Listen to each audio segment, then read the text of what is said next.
We all face a tremendous challenge in the environmental today. Global population is growing faster. Urbanization continues. Half of the world population live in cities today. We have dwindling natural resources, limited access to clean water. We have a proven climate change and a need, therefore, to shift for renewable energy. Last 6 years have been the 6 worst years in terms of the ice cap extension. This year's bottom level in the picture is actually 50% less than the average between 1979 and 2000. There's no doubt in my mind that clean technologies is here to stay, and it continues to offer excellent investment opportunities. Clean technologies is expected to be a solution for these challenges. There's not likely that only one technology will be the solution, as has fossil fuel been for the last century. Different markets will have different resources available, and therefore there will be a room for diversity in terms of technologies and business models in the clean tech economy. Some solutions emerge and will prove disruptive technologies. Understanding which would be the disruptive technology is a true challenge for investors. I guess, hence, the portfolio consideration would be the best bet in the future. The Nordic region has proved to be the strongest in the world, according to the Cleantech Group WWF Cleantech Countries Innovation Index. The input factors to measure this has been the entrepreneurial culture, the government policies, the public R&D spending, access to public and private finance, and the infrastructure for renewables. This is one of the main reasons why we launch Cleantech Venture Day in Stockholm today, again. According to Cleantech Scandinavia, the last few years have shown a constant number of investment deals in the cleantech sector, but the value have seen a dramatic decline with less than 50% compared to a few years back. At the same time, public funding have reached an historically high level. Approximately 80% of all the government funding in the Nordic region is invested, including subsidies, invested in clean technologies related to energy.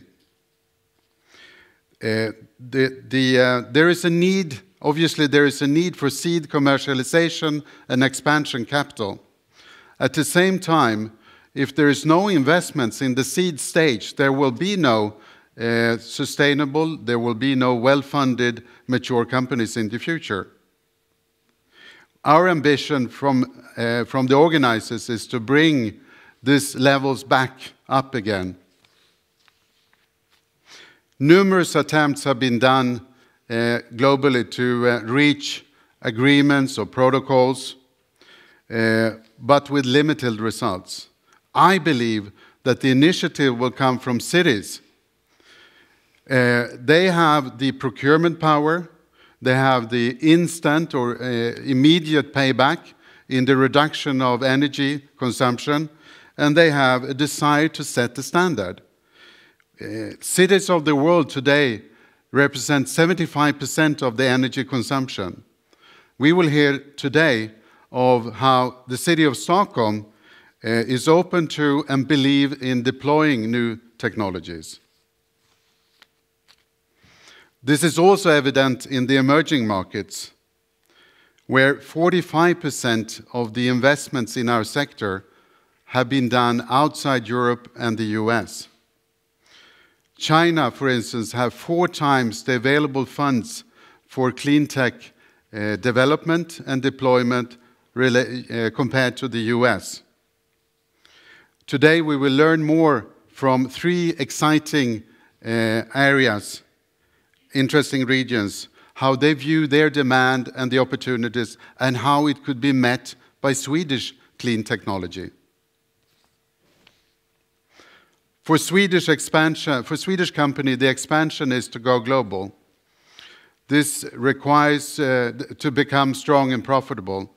This requires a well-developed plan for entering new markets. As an alternative and as a measure, they can work together with larger companies in a way of piggybacking to shortcut their internationalization. We will listen to major companies today, how they have positioned themselves in the market and how they can utilize or take advantage of new technologies.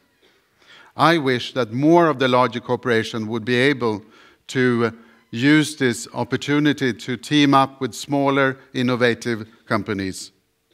We will listen to actually 19 top companies today, not 20 because one unfortunately got sick. So one less contender. So the main theme today is energy and water. If religion was the main reason for war in the past, and unfortunately it still is, I believe access to clean water, sufficient and clean energy will have a major impact of a more stable and sustainable future. Therefore, and at the same time, they offer excellent investment opportunities for entrepreneurs, or for investors, and for Sweden. We have created a program here today, which you have in front of you, that will cover all of these topics. To guide us through this day, I would like to welcome our moderator of the day, Lillemor Karlsson.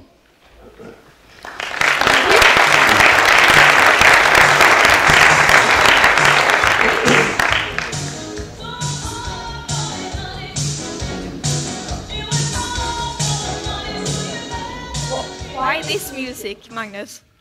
You work hard for the money. Okay. Yeah, that's quite easy. You have brought a nice picture. I hope. Yes. You did? Yeah, yes. I did. Looks nice, but why this picture today? Yes. This picture was taken last year when I decided to climb the highest mountain of Sweden, Kebnekaise. I chose to go all alone, and people around me told me I was either brave or crazy. The journey was very long. I took a train by 18 hours, 2 hours by bus, and then I have to walk 18 kilometers with heavy backpack. Wow. Those of you who've climbed a mountain know that it takes hard work, courage, persistence, patience, and sometimes you need to be quick when weather changes. You have to accept uncertainty, and for every 100 meters, the view is changing, and so do perspectives. But when you are on top of that mountain, there is no better feeling. You are on top of the world. And for me, Magnus, that is entrepreneurship. Right. Blood, sweat, and tears, courage, be prepared to be agile when conditions change. People around you may think you are a lunatic. Is that true? But once you reach your goals, there is no feeling in the world that compare. You are on top of the world. Okay, that's a very good description. Yeah. So thank you, Magnus, for your courage, and I will do my best to guide you all in the 5th Cleantech Venture Day 2012. And then I can only say good luck. Thank you. Yeah.